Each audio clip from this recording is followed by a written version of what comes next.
I love Mohammad সাল্লাল্লাহু আলাইহি সাল্লাম। আমরা জানি এই ভারতবর্ষের মাটিতে বর্তমানে এই আই লাভ মোহাম্মদ সাল্লাল্লাহু আলাইহি ওয়াসাল্লাম কোন ব্যানারে, কোন ফেস্টনে, কোন ফ্ল্যাগে অথবা কেউ যদি মুখ দিয়ে উচ্চারণ করছে বা সোশ্যাল মিডিয়াতে পোস্ট করছে, তাহলে ভারতবর্ষের মধ্যে বিশেষ করে বিজেপি শাসিত রাজ্যগুলি থেকে ওই সমস্ত মুসলমানদেরকে তাদের নামে এফআইআর করে তাদেরকে অ্যারেস্ট করা হচ্ছে এবং জেলে বন্দী করা হচ্ছে, এমনকি তাদের উপরে অত্যাচার চালানো হচ্ছে। হচ্ছে কিনা ভাই? হচ্ছে তো? তাহলে আমরা সোশ্যাল মিডিয়াতে দেখতে পাচ্ছি অহরহ ঘটছে। তার মানে এমন একটা সিচুয়েশন তৈরি হয়েছে বর্তমানে সরকার ভার্সেস মুসলিম। সোশ্যাল মিডিয়া খুললেই শুধু এগুলোই চলছে যে মুসলিম বনাম সরকার, আর কিছু না। তো বলতেছিলাম আজকে এই ভারতবর্ষের মাটিতে কোন মুসলমান একটু আবেগের বশভূত হয়ে নিজেকে একটু প্রকাশ করতে চাইছে যে আমি রাসূলুল্লাহ সাল্লাল্লাহু আলাইহি সাল্লামকে ভালোবাসি, এর জন্য আজকে আমাদের মুসলমানদের উপরে অত্যাচার হচ্ছে, তাদেরকে ধরে জেলের ভিতরে বন্দী করা হচ্ছে। ভাই, শুধু এর জন্য নয়, আজকে ভারতবর্ষের মাটিতে মুসলমানদেরকে কোথায় গরু পাচারের অপরাধে, এই যে কিছুদিন আগে সম্ভবত 1 থেকে 2 মাস হবে দুর্গাপুরে আমরা দেখেছি না, দুর্গাপুরে আপনার কিছু মুসলমান আমার বাবা বয়সী লোক তারা ব্যবসার জন্য গরু কিনে নিয়ে যাচ্ছিল, আর সেই আরএসএস এর এক কিট যার নাম হচ্ছে পরিজাত গাঙ্গুলি, দেখেছি তো আমরা নাকি, সে তাদেরকে ঘেরে ধরে তাদের উপরে অত্যাচার চালিয়েছে। কারণ ভারতবর্ষতে এমন অবস্থা হয়েছে, তারা এটাই মনে করেছে মুসলমানদেরকে পৃথিবী থেকে শেষ করতে হবে, এই ভারতবর্ষ থেকে মুসলমানদেরকে উঠাতে হবে। যাই হোক, বিষয় আমার ওইদিকে নাই। আজকের যেটা বিষয় সেটা হচ্ছে রাসূল সাল্লাল্লাহু আলাইহি ওয়াসাল্লামকে ভালোবাসা, সাহাবীরা কিভাবে আল্লাহর রাসূলকে ভালোবেসেছিলেন, এটাই হচ্ছে আমার টপিক। তবে একটা ছোট্ট করে কথা বলি, দুঃখ নেবেন না। আজকে রাসূল সাল্লাল্লাহু আলাইহি ওয়াসাল্লামের যুগে আবু জাহাল, আবু লাহাব, উতবা, সাইবা, উতাইবা, আজকে বর্তমানে এক শ্রেণীর লোক তাদেরই উত্তরসূরি সে সময় যে আচরণ করেছে সেম ক্যাটাগরিতে ভাবে আচরণ তারা করতে চাইছে মুসলমানদের বিরুদ্ধে।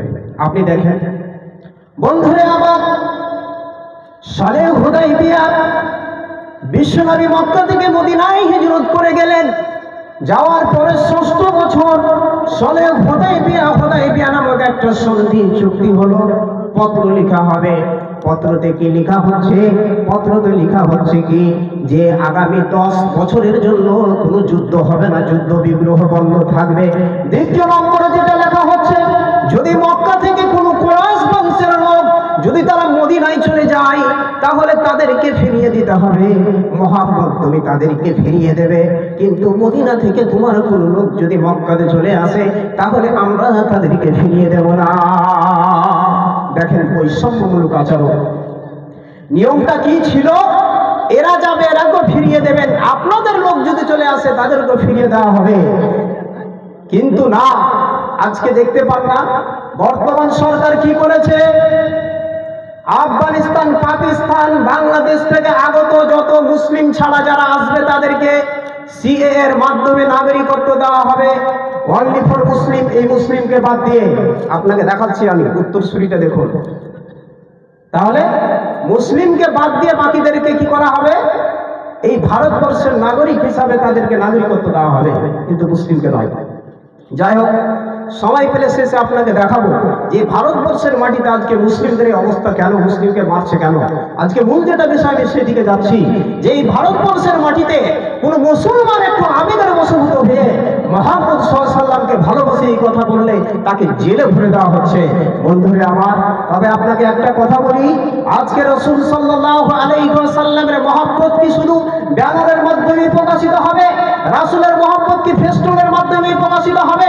রাসূল সাল্লাল্লাহু আলাইহি ওয়াসাল্লামকে ভালোবাসি, এটাকে শুধু সোশ্যাল মিডিয়ার মাধ্যমে লিখে দিয়েই কি শুধু দায় সারা মানে শেষ হয়ে যাবে? আমরা মুখে উচ্চারণ করলে কি মুহাম্মদের ভালোবাসা হয়ে যাবে? ভাই কি বলছেন? মুহাম্মদ সাল্লাল্লাহু আলাইহি ওয়াসাল্লামকে ভালোবাসা কি খালি বললেই হয়ে যাবে? জি না, আপনাকে কাজে পরিণত করতে হবে যে আমি মুহাম্মদ সাল্লাল্লাহু আলাইহি ওয়াসাল্লামকে ভালোবাসি। বন্ধুরা আমার আল্লাহ বলছেন, কুল, হে নবী বলে দাও, ইন কুনতুম তুহিব্বুনাল্লাহ, যদি তোমরা আল্লাহকে ভালোবাসো তাহলে কি করো? ফাত্তাবিউনি, নবী মুহাম্মদ রাসূলুল্লাহ সাল্লাল্লাহু আলাইহি ওয়াসাল্লামের আনুগত্য অনুসরণ করো। ইউহিব্বুকুমুল্লাহ, তবে তোমরা আল্লাহর ভালোবাসা পাবে। আজকে আমরা রাসূল সাল্লাল্লাহু আলাইহি ওয়াসাল্লামের অনুসরণ করছি তো ভাই? কথা বলেন, অনুসরণ করছি? আচ্ছা বলেন তো, আজকে যে লোকটি এখানে বসেছি আমরা প্রত্যেককেই বলেন তো যে এশারের নামাজ পড়েছি? আপনাদের আমি হাত উঠাতে বলবো না, আমরা প্রত্যেকে এশারের জামাতে ছিলাম ভাই? কথা বলেন, ছিলাম? সবাই ছিলাম না। আর রাস্তাতে ব্যানার নিয়ে বলি আমি মুহাম্মদ সাল্লাল্লাহু আলাইহি ওয়াসাল্লামকে ভালোবাসি, আমার মুখে বোঝা যাচ্ছে, মুখে আমার পরিচয় নাই মুহাম্মদকে আমি ভালোবাসি, আমার সুন্নতি দাড়ি নেই, আমার শরীরে যে পোশাক পরি সেটা বর্তমানে নায়ক নায়িকাদের মতো করে পোশাক পরছি আমি। নায়ক নায়িকারা কি পোশাক পরে সেইগুলি পরছি। রাসূলের অনুকরণ আমার পোশাকে নেই, রাসূলের অনুকরণ আমার খাওয়া দাওয়ার মধ্যে নেই, রাসূলের অনুসরণ আমার পৃথিবীতে সকাল থেকে সন্ধ্যা পর্যন্ত আমি যা করি এর ভিতরে রাসূলের অনুসরণ নেই। আর ব্যানারের মাধ্যমে আবেগের বশভূত হয়ে আমি দেখাই যে রাসূলকে আমি ভালোবাসি। আহা, এই মুসলমান মার খাবে না তো কে খাবে? কে খাবে?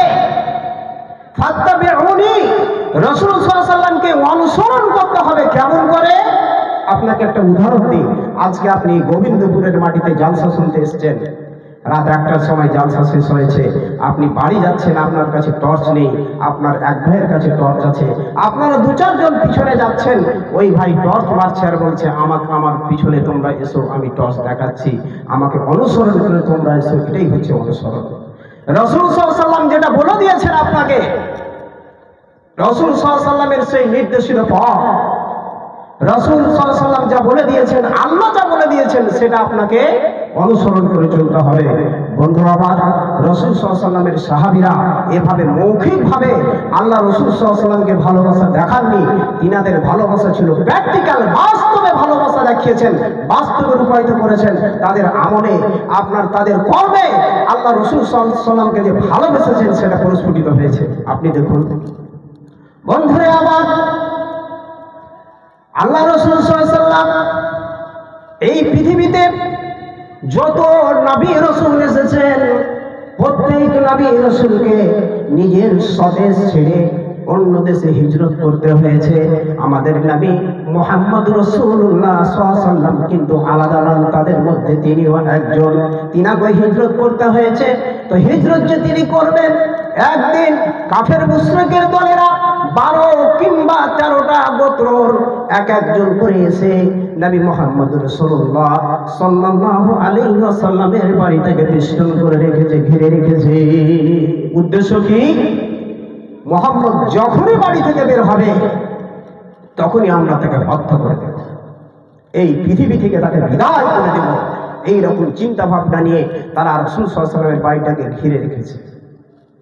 বন্ধুরা আমার, আল্লাহ পাক ওহী নাযিল করে নবীকে জানিয়ে দিলেন, হে নবী, এই মক্কা আপনার জন্য এখন নিরাপদের জায়গা নয়, এই মক্কা আপনার জন্য এখন উপযুক্ত জায়গা নয়, এই মক্কা ছেড়ে আজকে রাত্রিতে আপনাকে মদিনার পথে হিজরত করতে হবে। আল্লাহর নবী যে মদিনা হিজরত করে যাবে, যেই লোকগুলি রাসূল সাল্লাল্লাহু আলাইহি ওয়াসাল্লামের বাড়ি ঘেরাও করে রেখেছে, ওদের ভিতর থেকে অনেকের আমানত রাসূলুল্লাহ সাল্লাল্লাহু আলাইহি ওয়াসাল্লামের কাছে ছিল, অনেক ইয়াতীমের মাল, বিধবার মাল, গরীব দুঃখী অসহায়ের মাল রাসূল সাল্লাল্লাহু আলাইহি ওয়াসাল্লামের কাছে ছিল। আল্লাহর নবী ভাবছেন, আমি যদি রাত্রিতেই চলে যাই, এখন যে আমি বেরিয়ে যাব, আমার এই মালগুলো কি হবে?